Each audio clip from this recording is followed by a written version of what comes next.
دیکھیں دو چیزیں ایسی ہیں جس کی بنیاد پڑ جائے تو وہ پھر رکتی نہیں. بڑے کہتے ہیں نا، ایک تو بیٹی کی شادی کی تاریخ یہ ایک دفعہ رکھ دی اللہ تعالیٰ سے توڑ پہنچا دیتا ہے، اور ایک مسجد کی بنیاد کی اینٹ رکھ دی جائے اللہ اسے مکمل کروا دیتا ہے. تو اگر اہل علاقہ اور آپ حضرات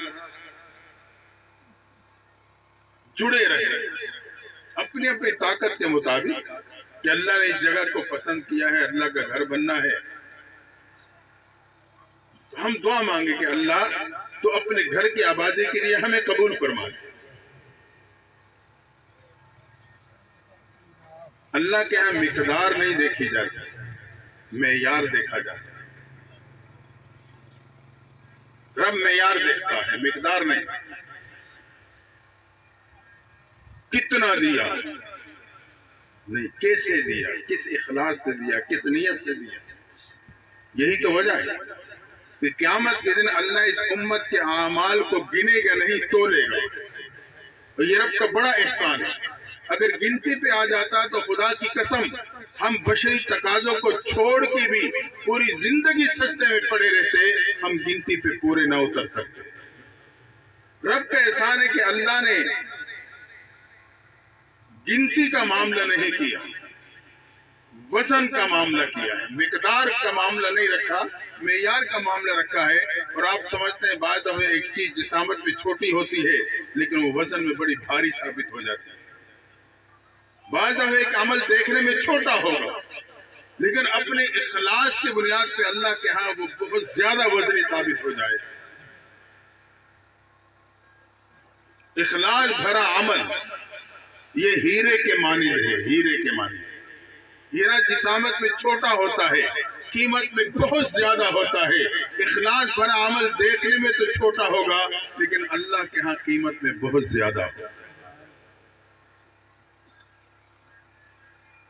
تو اللہ معیار دیکھتا ہے، مقدار نہیں دیکھتا.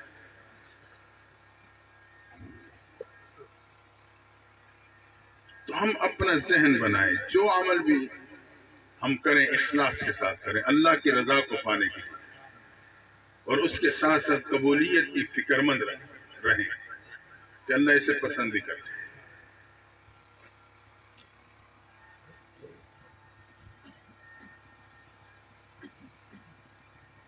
اخلاص میں اللہ نے بہت بڑی طاقت رکھی. روایت میں آتا ہے بنی اسرائیل کے ایک شخص ہے، ایک ٹیلے کے پاس سے گزر رہا ہے، ریت کا ٹیلا ہے. دل میں بات آ گئی کاش کہ یہ ٹیلا اناج کا ہوتا، میں اس کا مالک ہوتا اور اللہ کے نام پہ سارا خرچ کر دیتا. بس اس کا اخلاص اتنا تھا. حدیث میں آتا ہے ان اللہ ينظر الى قلوبكم واعمالكم، اللہ دلوں کو دیکھتا ہے، شکل و صورت کو نہیں دیکھتا، مال و دولت کو نہیں دیکھتا. بس اس نے کوئی ایسے اخلاص سے یہ بات کی کہ رب کو اس کا اخلاص پسند آیا. وقت کے نبی پہ وحی نازل فرما دی، میرے پیغمبر میں نے تیرے فلاں امتی کے اس اخلاص کی بنیاد پہ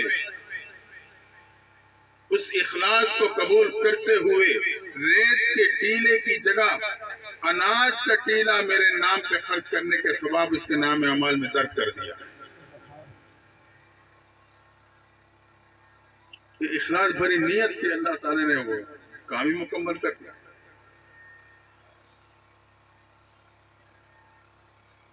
ایک روایت میں آتا ہے کہ پیغمبر صلی اللہ علیہ وسلم نے فجر کے بعد رات کو آپ نے اعلان کیا. چندے کے لیے آپ نے اعلان فرماتے تھے، جہاد کے حوالے سے جماعتیں تشکیل دی جاتی تھی، باقاعدہ چندہ ہوتا تھا. مشہور واقعات آپ نے سنے، صدیق اکبر سب کچھ لے آئے. حضرت عمر نے اس وقت سوچا تھا آج میں صدیق اکبر سے نمبر لے کے جاؤں گا، میرے پاس مال زیادہ ہے. انہوں نے اپنا مال کے 2 حصے کیے، ایک حصہ گھر والوں کے لیے چھوڑا، ایک حصہ لے آئے. حضرت صدیق کے گھر میں جو کچھ بھی تھا جو حضرت عمر کے مال کی نسبت سے بہت کم تھا، لیکن جو بھی تھا سارا لے آئے. بابو نے پوچھا ابو بکر گھر والوں کے لیے کیا چھوڑا؟ کیا لائے ہو؟ یا اللہ سب کچھ لے آئے، گھر والوں کے کیا چھوڑا؟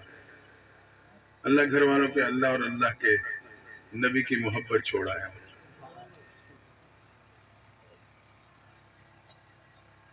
اس وقت حضرت عمر نے کہا کہ ابو بکر سے نمبر نہیں لے جا سکتے، جبکہ صدیق اکبر کا وہ سارا مال ابو بکر کے نصف مال سے بھی بہت کم تھا. یہ ہوتے اخلاص کا وزن. تو آپ نے ایک رات اعلان کیا، ترغیب دی، صدقہ کیا کرو، اللہ کے نام پہ دیا کرو. کہتے ایک صحابی تھے، رات کو جب لیٹے تو سوچنے لگے کہ محبوب نے صدقے کرنے کی ترغیب دی ہے، ارشاد فرمایا ہے، اب میرے پاس کچھ ہے نہیں کہ میں اللہ کے نام پہ صدقہ کروں، کرنا چاہتا ہوں. بہت سوچتے رہے، چارپی پہ لیٹے ہوئے ادھر ادھر، کچھ بھی سمجھ نہیں آیا کون سی چیز ہو جو میں اللہ کے نام پہ صدقہ کر دوں. غربت. آخر کا ذہن میں بات آئی تو کہنے لگے اللہ میں اپنی جان کا صدقہ پیش کرتا ہوں تو اسے قبول کر لے. یعنی جو لوگوں نے مجھے تکلیفیں پہنچائی ہیں، برا بلا کہا ہے، میں وہ تیری رضا کے لیے وہ سب کچھ معاف کر کے اسی صدقے کو پیش کرتا ہوں یا اللہ تو قبول فرما. کہتے ہیں جب فجر کی نماز میں محبوب پیغمبر کھڑے ہوئے، آپ نے فرمایا وہ کون سا صحابی ہے جس نے رات کو اپنی جان کا صدقہ پیش کیا. جب آپ نے کہا تو یہ کھڑے ہو گئے. پیغمبر صلی اللہ علیہ وسلم نے ارشاد فرمایا کہ اللہ نے مجھے وحی کے ذریعے سے بتلا دیا کہ رات کو آپ کے ایک صحابی نے اپنی جان کا صدقہ پیش کیا ہے، میں نے اسے قبول کر لیا. اخلاص میں بڑی طاقت ہے. تو ہم اپنے اندر اللہ کی رضا پیدا کریں. کام چھوٹا ہو لیکن اللہ کی رضا ہوگی تو وہ کام بڑا وزنی ہو جائے گا. کیونکہ قبولیت اخلاص کی بنیاد پہ ہی حاصل ہوتی ہے.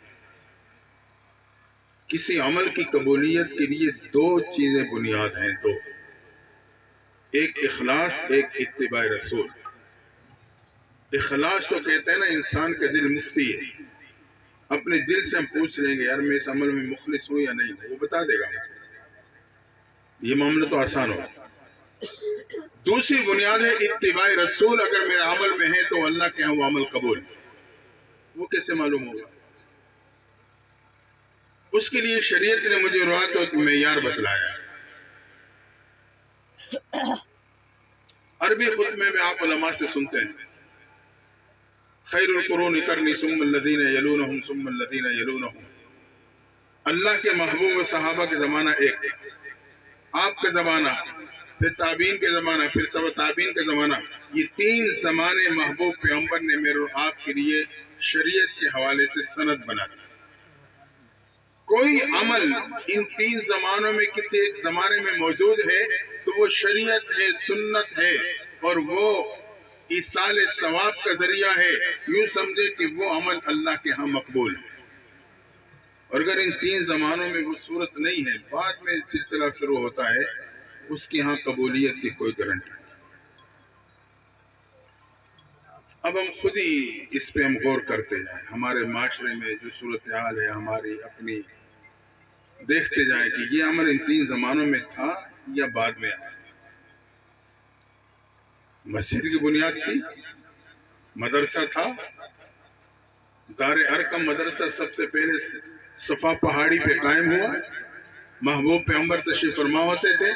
حضرت صدیق اکبر ایک ایک پہ محنت کر کے اس مدرسے میں داخلہ دلواتے تھے. تقریباً 37 طلباء اس مدرسے میں داخلہ لے کی صحابیت کا مقام پا چکے تھے کہ 38ویں درجے میں اللہ نے حضرت امیر حمزہ کو اسی مدرسے کا طالب علم بنا دیا. جب امیر حمزہ مدرسے کے طالب علم بنے تو کفر سر جوڑ کے بیٹھا. ہمارے جرنیل ان کی شاگردی میں جا رہے ہیں. امیر حمزہ ایک معروف نام تھا. ابو جہل کی صدارت میں اعلیٰ سطح کا اجلاس خانہ کعبہ میں منعقد ہوا کہ راستہ کیسے روکا جائے. ایک مدرسے کا راستہ، ایک قرآن کی محنت کے راستے کو کیسے بند کیا جائے. فیصلہ یہ ہوا کہ مسلمانوں کے پیغمبر کو قتل کر دیا جائے۔ اللہ کی شان ذمہ داری عمر کو سونپی گئی۔ عمر تلوار لے کے صفا پہاڑی کی طرف بڑھ رہے ہیں، غصے کی حالت میں۔ ساتھی نے راستہ روکا، عمر اس حالت میں کہاں جا رہے ہو؟ مسلمانوں کے پیغمبر کو قتل کرنے چلا ہوں تاکہ مدرسہ قرآن کی راستہ ہمیشہ کے لیے بند ہو سکے۔ ساتھی نے کہا عمر پہلے گھر جا کے اپنی بہن کی خبر تو لے لینا، وہ بھی مدرسۃ البنات میں داخلہ لے چکی ہے۔ جب عمر نے یہ سنا تو اور غصے میں آ گئے، جس چیز کو ختم کرنے چلا تھا وہ پہلے میری دہلیز پہ پہنچ چکی۔ غصے میں آ کے بڑھتے ہوئے قدموں کو پلٹا اور بہن فاطمہ بن خطاب کے دروازے پہ پہنچ گئے۔ گھر میں بہن اور بہنوں استاد سے قرآن پڑھ رہے تھے کہ دروازے پہ دستک ہوئی۔ اس دستک کی آواز اور انداز سے فاطمہ بن خطاب کو معلوم ہو گیا کہ میرا بھائی عمر آ گیا۔ استاد کو کمرے میں بھیج دیا، میاں بیوی دروازے کی طرف بڑھے، دروازہ کھولا، عمر نے غصے کے حالت میں دیکھا، پوچھا کیا کر رہے تھے؟ دونوں نے بیک آواز کہا کہ قرآن پڑھ رہے تھے۔ عمر نے ایک زوردار تھپڑ بہنوئی کی طرف بڑھانا چاہا، فاطمہ بن خطاب آگے بڑھی، خاوند کو بچاتے ہوئے عمر کا تھپڑ اپنے چہرے پہ برداشت کیا۔ عمر کا تماچا اور تھپڑ تھا، جب بہن کے چہرے سے ٹکرایا، بہن زمین پہ گرتی ہے، چہرہ فرش سے ٹکراتا ہے، لیکن ہمت کر کے اٹھ کے آگے بڑھ کے کہنے لگی عمر یاد رکھنا، جس خطاب کا خون تیرے جسم میں ہے اسی خطاب کا خون میرے جسم میں ہے۔ جس ماں کا دودھ تو نے پیا ہے اسی ماں کا دودھ میں نے پیا ہے۔ تو میرے جسم سے جان تو نکال سکتا ہے مگر قرآن کی محبت نہیں نکال سکتا ہے۔ جب ماں کا ذکر آیا تو عمر کا دل پسیج گیا۔ کہا اچھا بہن مجھے بھی تو سناؤ کیا پڑھ رہے تھے؟ بہن نے قرآن سننے کے آداب بتلائے۔ بھائی عمر پاکی حاصل کرنے چلے گئے، استاد کمرے سے باہر آ گئے۔ اب سبق میں بہن اور بہنوئی کے ساتھ بھائی عمر بھی شامل۔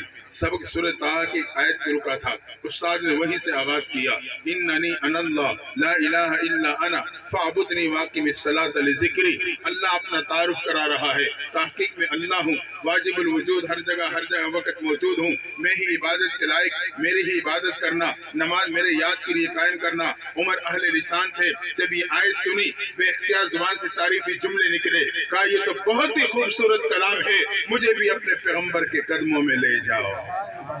صحابی تڑپ کے کہنے لگے عمر تجھے مبارک ہو، تیرے پہ قرآن کی درسگاہ کا دروازہ نہیں، ایک مدرسے کا دروازہ نہیں، حقیقت میں تیرے پہ ایمان کا دروازہ کھل چکا ہے۔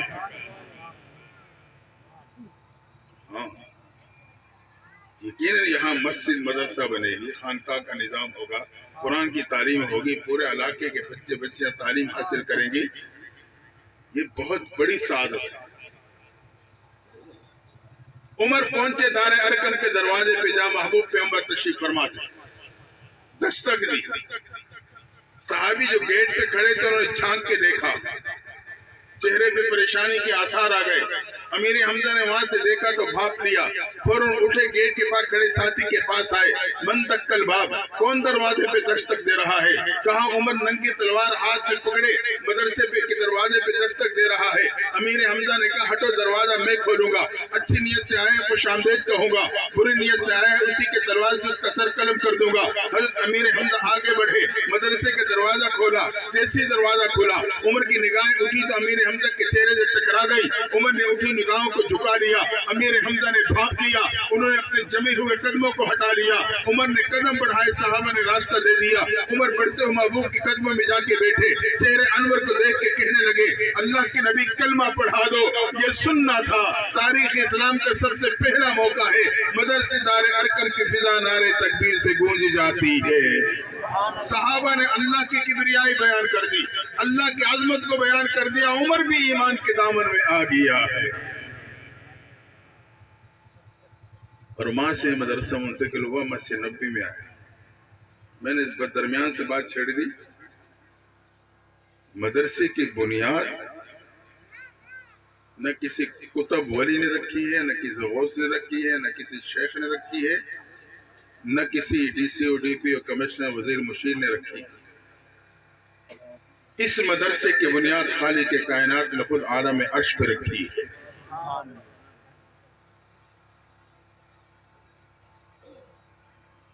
اس جگہ کا براہ راست عرش سے تعلق جڑ رہا ہے۔ علم آدم الاسماء كلها ثم عرضهم على الملائکہ فقال انبئونی باسماء هؤلاء. اللہ نے تعلیم و تعلم کا سلسلہ جاری کیا، پھر باقاعدہ امتحان لیا. امتحان میں صرف حضرت آدم صحیح جوابات دے کے پوزیشن حاصل کر لی. اللہ نے پوزیشن حاصل کرنے کے نتیجے میں حضرت آدم کو انعام کے طور پہ زمین کی خلافت عطا کر دی. یہ سنت اللہ ہے. وہاں سے مدرسہ منتقل ہوا، غار ہیرا میں آیا. اقرأ بسم ربک الذی خلق، تعلیم تعلم کا سلسلہ جاری. وہاں سے منتقل ہو کے دار ارقم میں آیا، جس کا میں تذکرہ کر چکا. اور دار ارقم سے پھر یہ مدرسہ منتقل ہوا. مسجد نبی میں باقاعدہ اس کا قیام ہوا، اور مسجد نبی کے تنور درخت کی شاخیں اللہ نے کائنات پہ پھیلا دی ہیں. آج یہ جہاں بھی مدارس ہیں، یہ اس عمارت کا نام نہیں، یا یہاں جو مدرسہ اور مسجد کا منصوبہ اور ارادہ کیا گیا ہے، یاد رکھنا یہ اس عمارت کا نام نہیں ہوگا. حقیقت میں یہ مسجد نبی کو درخت کے شاخ کا سایہ ہے، جو اللہ اس ادارے کی صورت میں آپ کے اس علاقے پہ ڈال دے گا. بہت بڑی خوش قسمتی. اس لیے سب مل کے کوشش کریں گے جلدی سے جلدی اس کی آبادی کا سلسلہ بھی شروع ہو.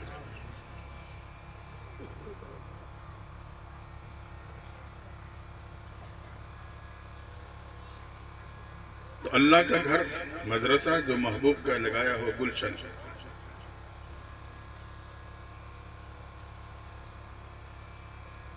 سعادت مندی.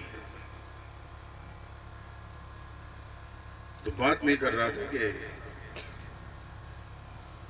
اپنے عمل میں اخلاص پیدا کریں. اخلاص کی بنیاد پہ اللہ تعالیٰ قبول کر لیتا ہے. اخلاص اور اتباع رسول، دو چیزیں.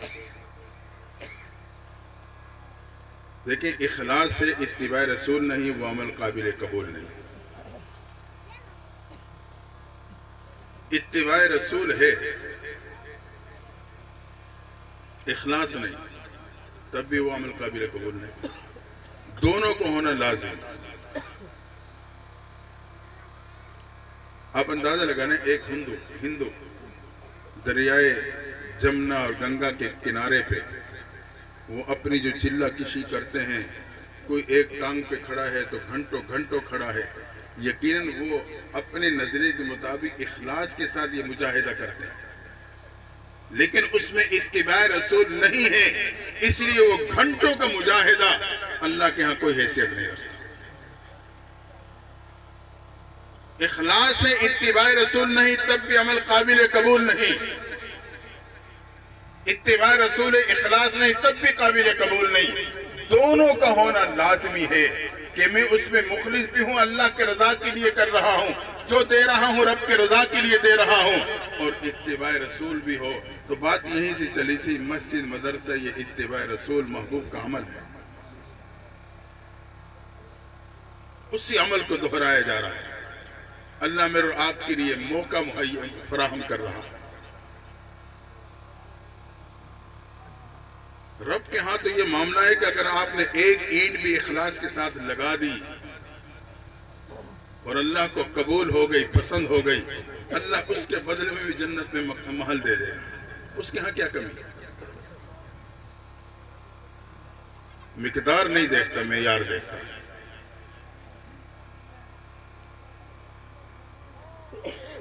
ایک تو ہم شکر ادا کریں کہ آپ کے اس علاقے کا رب نے انتخاب کیا.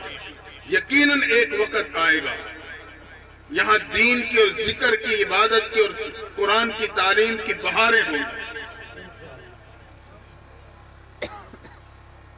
ہم نے تو اخلاص سے شروع کرنا ہے، اللہ کی رضا کی نیت سے. آگے معاملہ رب کا ہے.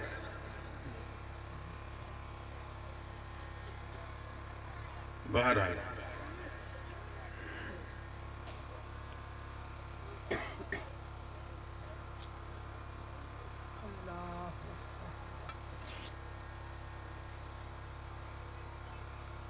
ہماری زندگی کی طرف قدم بڑھائے. اللہ نے مجھے آپ کو بڑی عظیم نسبتیں عطا کی، بڑی عظیم.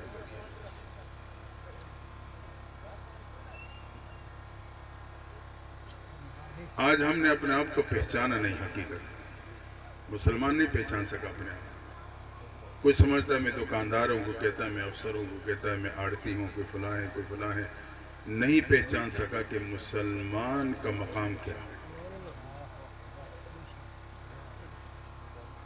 اللہ نے ایسی ایسی نسبتیں عطا فرمائی ہیں کہ وقت کے انبیاء اس نسبتوں کو حاصل کرنے کی تمنائی کرتے ہیں۔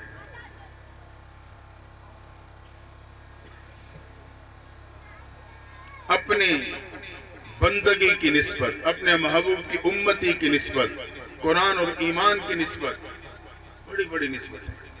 اس نسبت کی لاج رکھیں۔ آج ہماری زندگی میں نسبت کی لاج ختم ہو گئی۔ نسبتوں کی لاج رکھیں۔ اللہ نسبت کی بڑی لاج رکھتا ہے۔